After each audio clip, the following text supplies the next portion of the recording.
Welcome to this videocast from Australian Community Futures Planning on the state of Australia in 2020.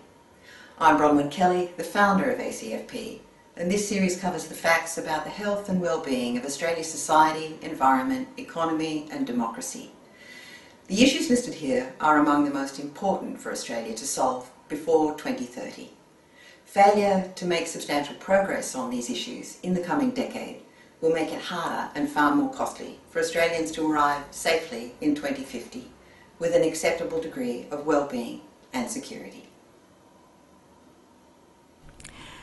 Australian Community Futures Planning is working with Australians to develop a plan to overcome the challenging issues raised in this series. That plan is called Australia Together. This is Australia's first National Community Futures Plan.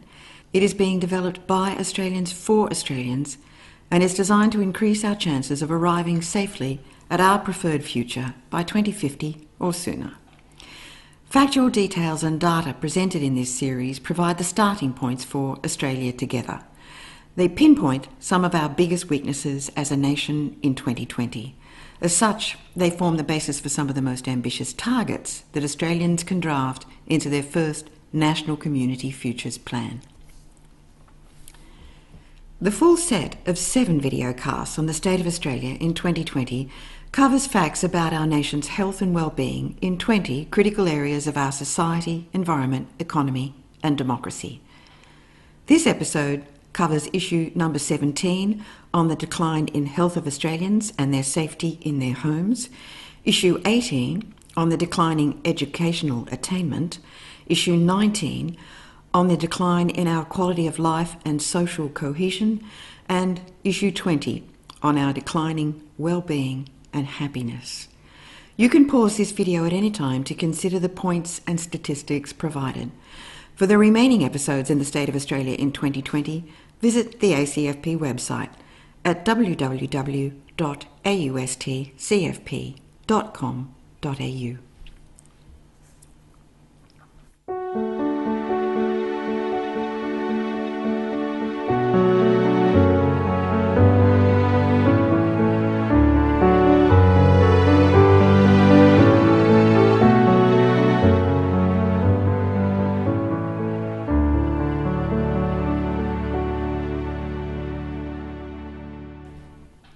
The life expectancy of Australians is among the best in the world on average, unless you're an Indigenous Australian. Australian men and women live for around 8 years longer on average than Indigenous Australians. And although we have a good public health and hospital system by world standards, we are experiencing increases in the incidence of some critical health problems such as diabetes and obesity. The incidence of diabetes among Australians has increased by almost 50% since 2001. Over 1.2 million Australians now suffer from diabetes.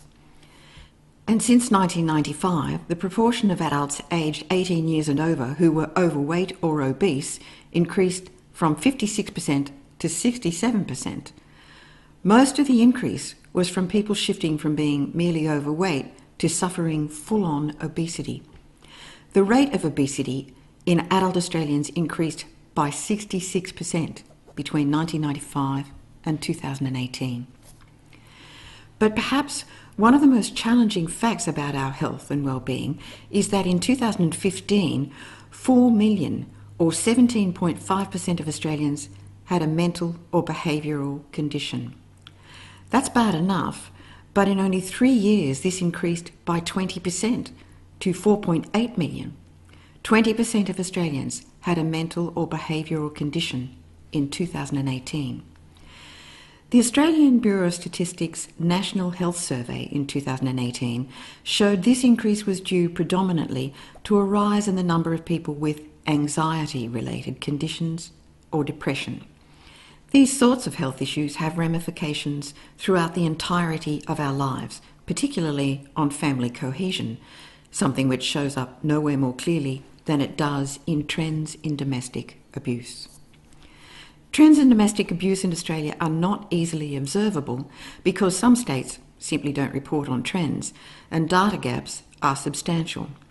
But what is known is that in 2016-17, 4,600 women and 1,700 men were hospitalised due to family and domestic violence. Between 2013 and 2014, the National Homicide Monitoring Program recorded 213 domestic homicide victims. This increased slightly in the next year when 218 victims were reported killed. In 2016-17, there were 611 hospitalisations of children aged 0 to 14 for injuries due to domestic abuse, including 156 Indigenous children.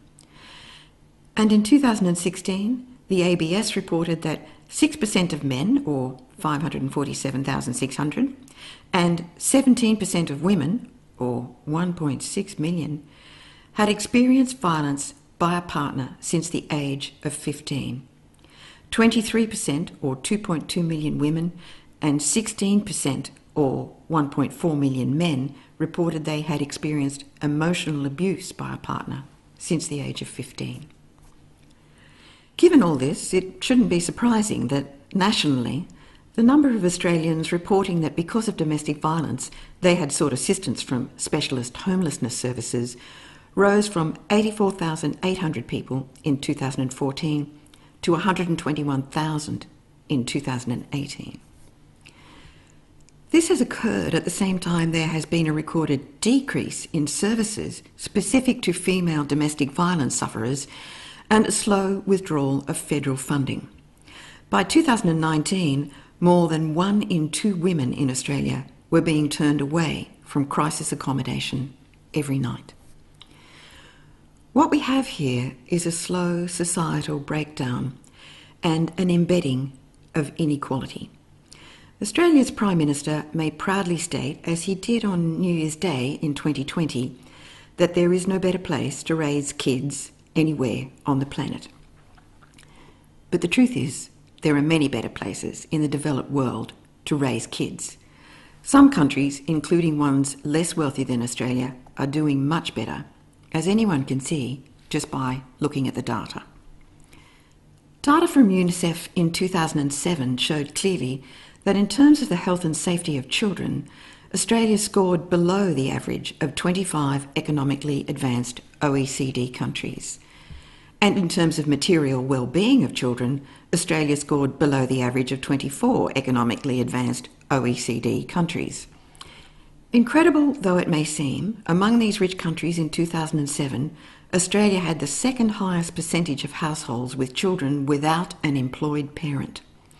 Australia has since made this worse for families with children by freezing Newstart, or what's now been renamed JobSeeker, so that it has failed to keep pace with the cost of living and housing, and by transferring single parents from the parenting payment to the lower Newstart payment, deepening poverty and exclusion for children from these families. This has only been temporarily ameliorated by payment supplements approved under COVID-19 fiscal packages. Melbourne University's Mitchell Institute has estimated that the number of Australian children exposed to poverty doubled due to COVID-19. So, as the COVID-19 supplements are removed, Australia will see all the children who lived in poverty before COVID-19 plunging back into poverty again, along with another 700,000 children whose parents have lost their jobs due to the pandemic.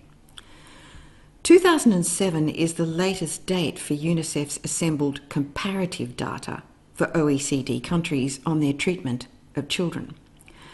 But Australia's position has only got worse overall since then in terms of the opportunities families are able to give their children. This is showing up in an obvious decline in educational attainment, which I'll deal with in the next issue.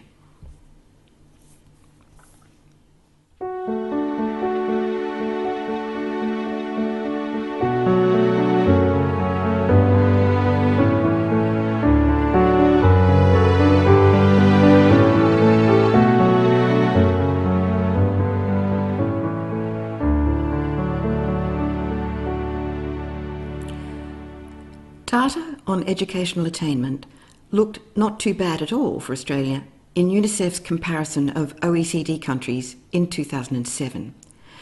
But by 2018, the situation in Australia had deteriorated sharply to the point where Australia scored in the bottom third of developed countries for equality of attendance at preschool and educational attainment in primary and secondary school. We were ranked 30th out of 38 rich countries, indicating that the disparity of educational attainment across all three levels of preschool enrolment, primary school reading scores and secondary school reading scores was comparatively wide and unhealthy in Australia. Australia has a greater proportion of our children left at the bottom of the literacy scale than 29 other developed countries. It is widely accepted that the benefits of preschool education can be long-lasting. According to the OECD, 15-year-olds who report having had more than 1 year of pre-primary education do substantially better at reading than those with no pre-primary education, even after accounting for the child's economic and social position. Children who attend preschool are more likely to complete other levels of school and graduate from university. Overall, they tend to have more years of education. Those who benefit most from preschool attendance are children from poorer families. Providing universal access to early childhood learning and care is a significant means of reducing inequality. And yet, Australian children now attend preschool less than 35 other wealthy OECD countries. And doesn't it show? Australia's scores in the OECD's Programme for International Student Assessment, otherwise known as PISA scores, have become an international embarrassment, with scores of students aged 15 years in Australia dropping consistently since 2003 in reading, science and maths. Maths is a particular shocker. The OECD's 2018 report on PISA scores shows that the gap between the highest and lowest achievers in Australian schools is significantly greater than the OECD average. We are plumbing new depths of inequity in education, leaving more and more of our kids at the bottom. In Australia, the average difference between the 5th and 95th percentiles for scientific literacy is 330 points. That's greater than the OECD average, which is 307 points. For reading literacy, the difference between the 5th and 95th percentiles in Australia is 359 points, but the OECD average is only 327 points. This has coincided, and indeed been caused, by an excessive focus by some state governments on students already doing well, and little or no stated focus on those stuck at the bottom. This is a state and federal government failure, not a teacher failure. The New South Wales government is a particular, but not singular culprit in this institutional neglect, having set Premier's priorities for education which focus purely on getting more children from the second highest band into the top band of NAPLAN scores, to the almost total exclusion of strategies that help those most in need at the bottom. 6 years of this focus has resulted in no improvement whatsoever in average scores in either PISA or NAPLAN. On several measures, scores have simply got worse. Across Australia, average scores have either barely improved or have stagnated. The problem has been unconscionably aggravated by inequitable distribution of federal funding to privileged schools over schools with less privileged students.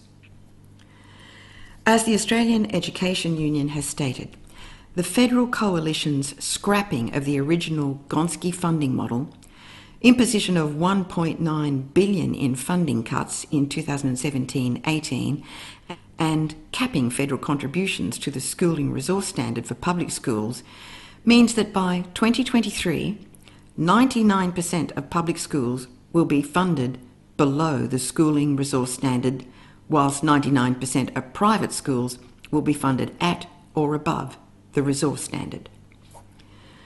In the federal government's distribution of our taxes, 61% of this funding is going to non-government schools, even though they teach only 34% of students. Only 39% of our taxpayer-funded support for schools is going to government schools, even though they teach 66% of students. This leaves the states struggling to fund state schools and supporting private schools as well. And although the totality of state and federal government funding is 70% for government schools, the inequality is still clear in that those attending privileged private schools are being subsidised more than is necessary. Parents who pay exorbitant fees for the private school education of their children, fees which in 2 New South Wales schools reach $40,000 per annum in 2020, are not taking the burden off taxpayers or funding their children's education on their own. They are simply paying for a luxury level of education which others cannot afford and which in fact others are missing out on because they are subsidising private school education for the already privileged. This is not the fair go for all. At a certain point, luxury for some in education needs to be funded entirely by the privileged wealthy and not at all by the taxpayer. At present, Australia so obviously does not have this balance worked out well enough to lift those who are less privileged to a life of educational attainment that will enable them to reach their full potential in life. And if Australians think this might get better soon, think again. Australians are very likely to be expecting that their children and grandchildren will be able to afford an education in 2050. But alas, in the fine print of the most recent intergenerational report from 2015, the Federal Treasurer of the day, Joe Hockey, made it clear that while the Australian government in 2015 was spending 1.7% of the nation's GDP on education, by 2055, its proposed spending on education would be reduced to 1% of GDP, a 40% drop. The 2019-2020 budget shows implementation of this plan is well underway, and was well underway before the government's refusal to help universities in the coronavirus pandemic made the situation instantly much worse. At the school level, federal funding is set to increase by an average of 4% per annum until 2023, but the government's own budget papers show this largely reflects planned funding increases for non-government schools. If there is a shred of truth that this is the best country to raise a child, by 2055 that will have evaporated if we keep following the plan set out in the 2015 Intergenerational Report.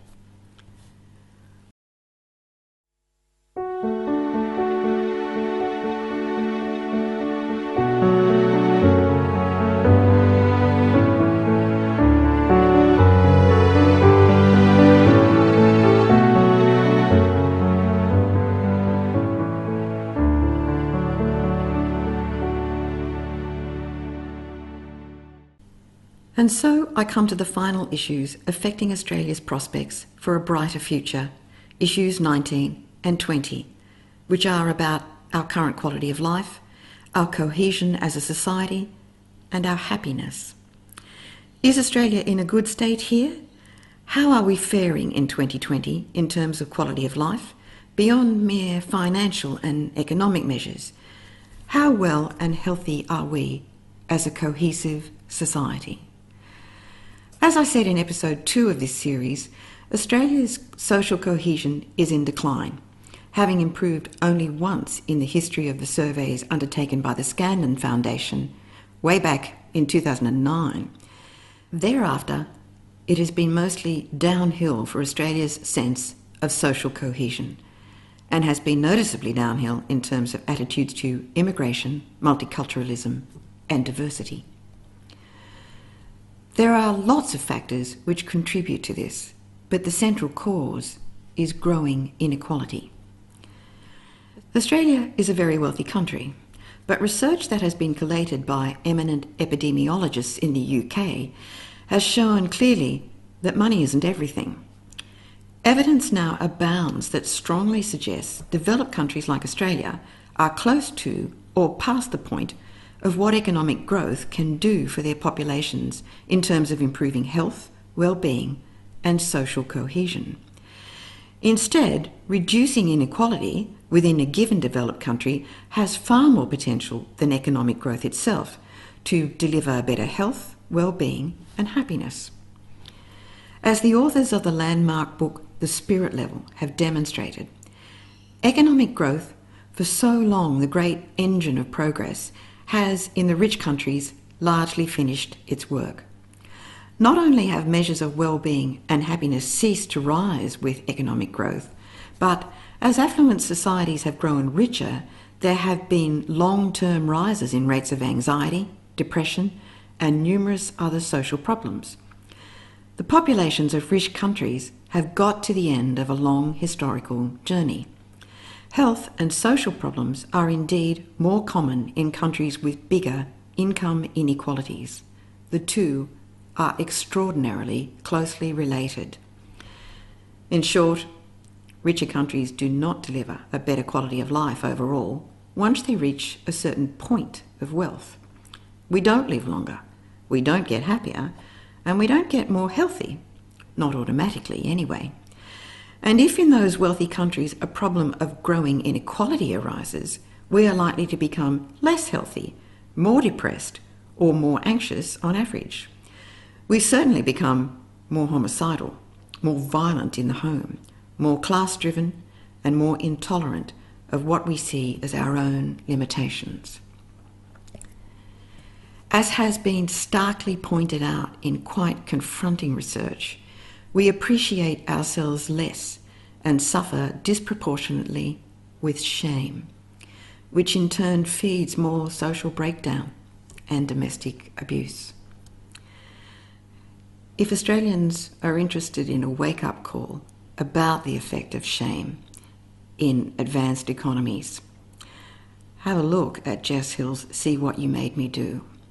It shows that social inequality goes to the heart of our misery in a nation. The truth of this is clear in the research collating the performance of wealthy countries on a range of social parameters, including level of trust, mental illness, including drug and alcohol addiction, life expectancy and immortality, obesity, children's educational performance, teenage births, homicides, imprisonment rates, and social mobility. Wealthy developed countries with less income inequality do consistently better on every one of these quality of life parameters than those wealthy countries with higher income inequality. And Australia is no outlier. Scandinavian countries and Japan, having the lowest income inequality, display consistently better outcomes in health, well-being, and social problems.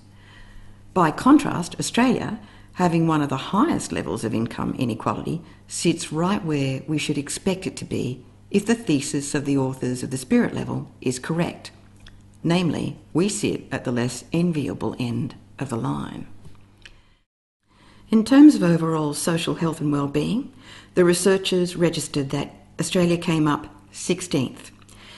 In the UNICEF Index of Child Wellbeing, Australia came in at 18th place. On trust in the community, 9th place, not too bad, although we know from other research that this trust score has deteriorated since these data were collated. In spending on foreign aid, an indicator of trust and generosity beyond our borders, 19th place. On incidence of mental illness, 21st place, closely followed by the worst performer on several indicators, the USA. On illegal drug use, outright last. On obesity and teenage births, 16th place. On homicides per million of population, 14th place. And on prisoners per 100,000 of population, 14th place. Only once did we move into the top half of the field, and research findings since then would imply we're no longer there. These results were collated in 2009, but as can be clearly seen in data presented in the previous episodes of this series on the state of Australia, Things haven't got better at home in the ensuing decade. Overall, we are experiencing a consistent worsening of our quality of life, our well-being, and our happiness, as I'll summarise in the next and last issue.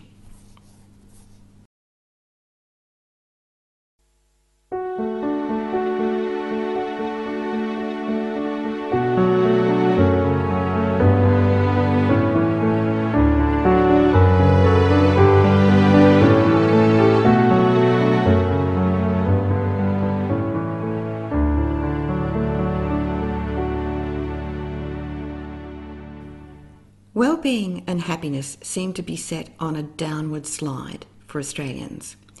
Our optimism and expectations that our lives will get better in the future are diminishing. For instance, those disagreeing with the proposition that Australia is a land of economic opportunity where hard work is rewarded increased from 16% in 2007 to 21% in 2017, indicating that more Australians now feel they're being left behind. Australians reporting that they think their lives will be much improved in 3 or 4 years dropped over the decade from 24% to 18% in 2017, and then to 17% in 2019.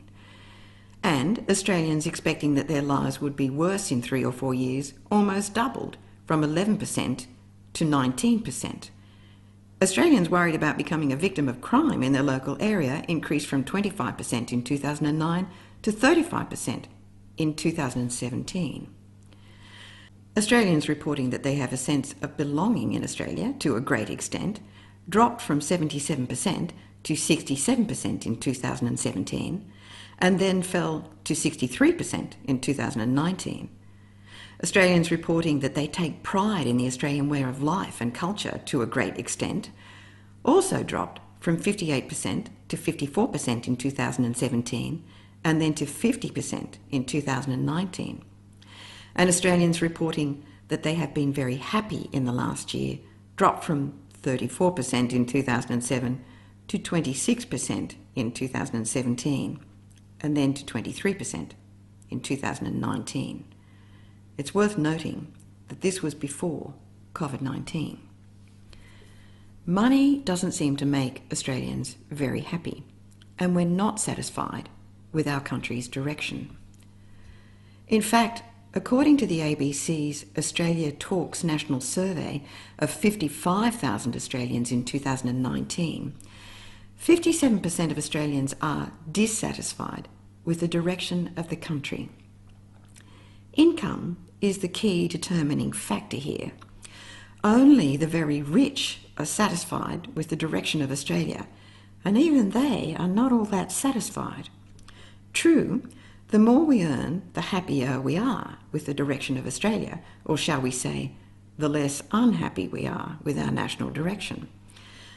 But only about half of those earning above $3,000 a week, or above $156,000 a year, reported satisfaction with the direction of the country. It seems money hasn't made most Australians feel secure about the direction of Australia. Clearly, most of us don't feel we are travelling to a better future, and this applies regardless of our personal income and wealth. These are facts. The adversarial arrangement of our democracy in the last 20 years has not taken us forward to a better life. A democracy ought to work to make us happier, but we are not. In the annual World Happiness Report published by the United Nations Sustainable Development Solutions Network since 2016, Australia has slipped from being ranked as the 9th happiest country in 2017 to the 10th happiest country in 2018, and then to the 11th happiest country in 2019, and finally the 12th happiest country in the world in the 2020 survey report. The 2020 survey was taken in 2019, before COVID-19. It's based on the responses of Australians to the survey before the COVID-19 pandemic. These surveys show that when it comes to our own view of whether we are happy or not, we have been slipping for some time in ranking relative to other countries. But we've also been slipping in actual scores provided by Australian respondents on average life evaluations. We are, of course, still among the happiest of countries, at least we were pre-pandemic. Out of 153 participating countries, we are not a nation about to abandon all hope. Not by a long shot. We are still the 12th happiest nation on the planet, and there is much to build on. Our social capital is obviously nowhere near being depleted to the point where we can't recover the happiness we have apparently lost over the decade. But to recover it, we would of course need to look at what has caused the slip. No doubt there are many factors contributing to the decline in our sense of our well-being and happiness. This survey attempts to explain the nation's reported quantum of happiness. Where does it come from? They try to explain it by considering correlations between reported happiness and GDP per capita, access to social support, life expectancy, the sense of the freedom to make life choices, national generosity in terms of the amount of foreign aid we provide, and perceptions of corruption within our borders. It also works out the scores for this relative to what they call a benchmark dystopia. In other words, based on our responses in surveys, it calculates how far away each country is from the nation that wretchedly scored the most recent worst case of unhappiness. What this reveals is that Australia's slide from the 9th to the 12th place on the happiness scale does have some rather uncomfortable coincidence with recent reductions in freedoms for Australians, our reduced access to social support because of the rise of neoliberalism, and our reduced confidence that our leaders in government and business are not corrupt. These are trends that I have walked through in each of the episodes of this series on the state of Australia in 2020. Trends of apparent change in the nation, some of which some Australians may believe are good for the nation. On balance, though, it would appear that the majority of Australians are not made happier by these trends of neoliberalism, loss of rights and freedoms, inequality, and starkly increased corruption in government and business. Of course, what would make us happier needs to be articulated before we can reverse the trend of growing unhappiness. It's not enough just to know what makes us unhappy. It's not enough to know that simple reversals of things like neoliberalism will fix it. A national conversation about what would make us happier, one where everyone can have a say if they so choose, is long overdue. Its time has come. Why wait for any further breakdown in our social fabric before we arrest the trend of our increasing unhappiness with the direction of Australia? Why wait until we verge even closer to the sort of social breakdown we have seen in, say, America? It's worth noting that on this index, we're only 6 places above the US, 6 places above the sort of happiness that looks like theirs. And we are verging towards it via very similar paths of growth in social and economic exclusion. We're verging towards it via policies that are restricting our rights and the efficacy of our democracy, policies that pursue neoliberalism to cause growth in inequality, and policies that tolerate corruption to such an extent that politicians feel emboldened to disregard their accountability to Australians. We can fix these things, but finding out about what would make more of us happier, in addition to the fixes, is a prerequisite to our ability to set ourselves up as a nation to achieve a higher degree of satisfaction with its direction. In 2020, Australians had no agreed idea of the directions Australia should be taking. The majority of us simply felt we weren't on the right track. But there is an efficient way to work through this and get that agreement. In developing a plan for Australia's future together, all we really need to do is organise ourselves and step into a constructive national planning process, setting out what will make us, and more importantly, our children and grandchildren, happy. Everyone will have different ideas because we're diverse, and that diversity is not going to go away, no matter how much some may wish it would. The more practical thing to do is to make our diversity work for us. Take it as a strength, indeed, as the vital means of successfully making our vision for a better life into a reality. There is a place where our differences can cohere, or at least coexist more happily. It's in the future. It's in what we want for future generations. Differences of opinion about what we value in the here and now always diminish when we think about what we want for the future. This is because we all want the same things for our kids. A conversation in which we develop a long-term vision for Australia together and the directions we want to take towards that future as a nation, this is a missing piece of our path back to happiness, back to the level of happiness that stalled somewhere in the last decade.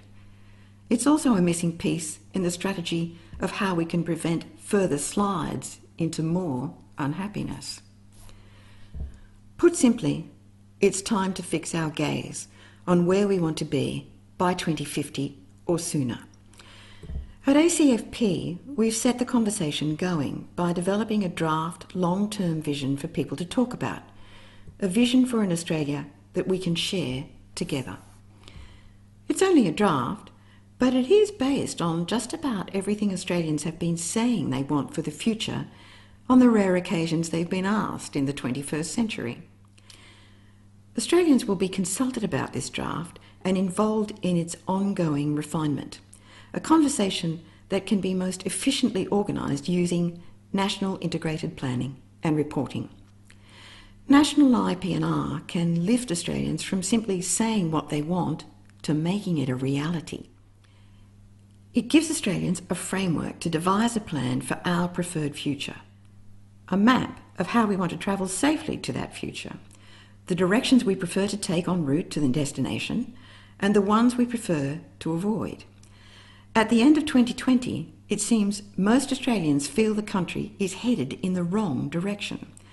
The good news is that we now have a means of selecting our preferred direction and holding governments to account for their part in making it a reality by 2050.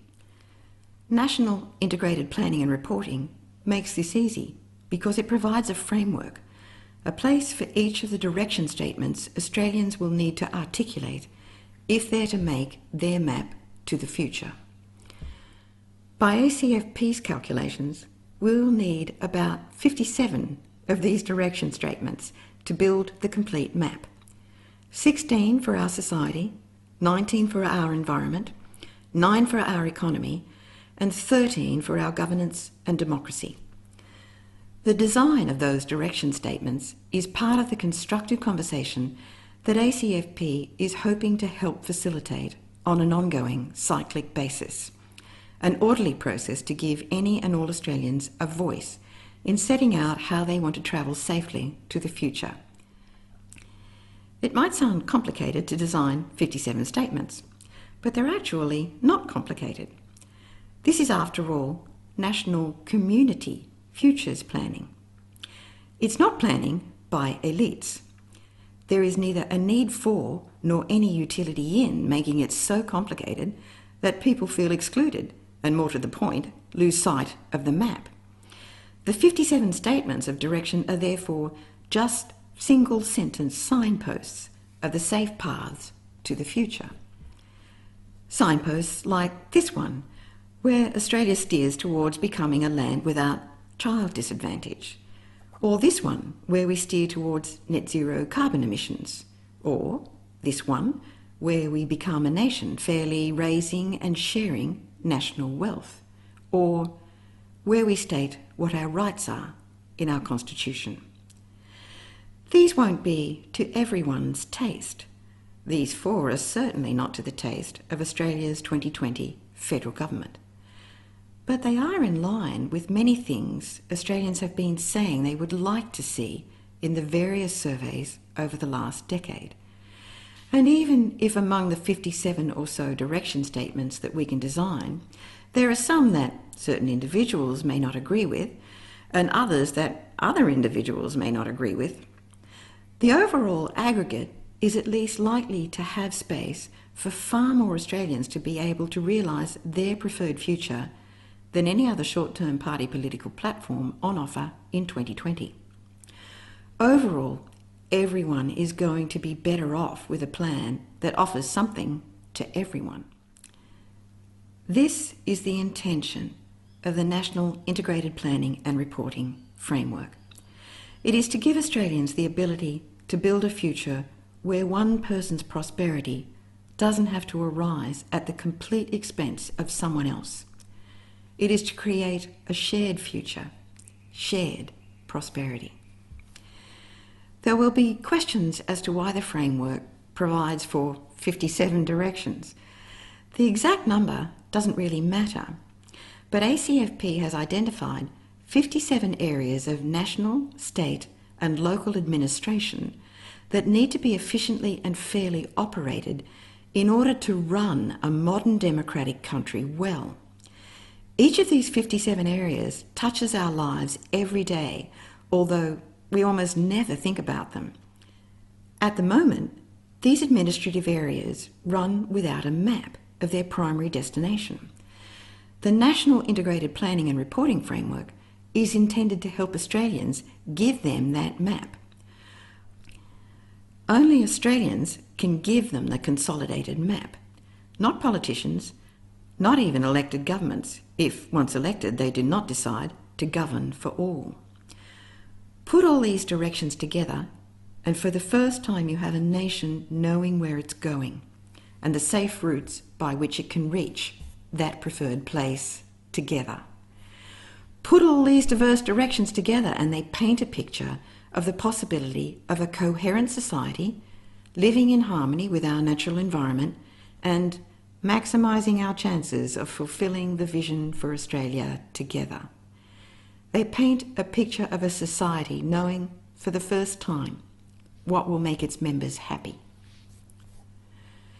If you would like to know more about how to become involved in this, visit Australian Community Futures Planning at www.austcfp.com.au. Participation is open to all. For those Australians who've been watching this series on the state of Australia in 2020, I'd like to say thank you. Our intention in presenting the series has been to make it easy for Australians to get an overview of the facts of our health and well-being as a nation at a point in time, 2020. Where are we at the end of 2020 in terms of our economy, our cohesion, our natural environment and resources, and our talent in governing ourselves? This is what I've attempted to put in one place where it's easier to see. In the daily news, the best of our journalists try to give us the facts of our current state. Many of the facts assembled in this series come from their tireless searches for facts.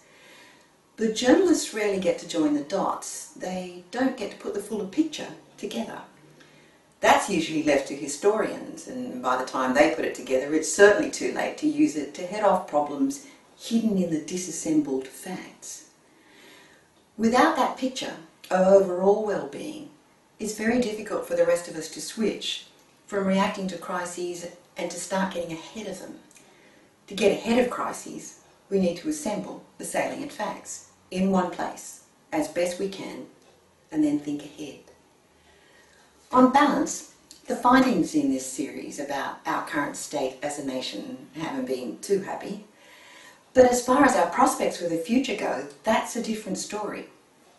No matter how unhappy things have got, the key question for us in 2020 is how well prepared we are for the future. Yes, we and our governments have made messes here and there that we could have well done without, particularly in the economy, foreign relations and security, climate change, and inequality of opportunity. But what happens now? How do we harness our extraordinary natural advantages so that we can arrive safely in 2050 with an acceptable degree of well-being and security? The most efficient way is to build a map. And of course, there's two essential elements to the map. You have to know where we're going, and we have to know where we're starting from. This series has been about where we're starting from. The data here about the starting points and other data are being transferred into the first draft of Australia Together, so that we can keep a clear record of the starting points for everyone to see and monitor our movement in relation to those starting points. This is going to be Australia's first National Wellbeing Index, an index of key data points about our social cohesion, our environment, economy and democracy. It's a vital tool that we need if we're to be able to track progress toward or away from our preferred shared future, whatever Australians decide that should be. Australian Community Futures Planning has been set up to help Australians get together and engage in a constructive planning process that's long overdue. This is an opportunity we've never had before because we haven't had the means of efficiently organising a long-term plan, one where each of us can see a place for ourselves and that we won't be excluded. With this series, we now have a good idea of where we're starting from in 2020, and with Australia Together, we will have our nation's first National Wellbeing Index. With that, we can plot a course to 2050 that we can be more certain will deal with things that are going wrong for us. But with National IPNR, we can also build a map to a future that doesn't just fix messes, it can prevent future messes and save ourselves a lot of money. And if we engage properly with each other, that same map can be designed to take us to whatever future we prefer. The one we haven't yet imagined, but which we might long for if only we could assemble ourselves to articulate it to each other and make a run for it. We have this in our power. It only remains to use it. If you'd like to use it, join us at ACFP. Thanks for watching this episode. For further episodes in this series of the State of Australia, visit the ACFP website. If you like this episode, please click like on the YouTube page and share the episode with your friends and subscribe to this channel.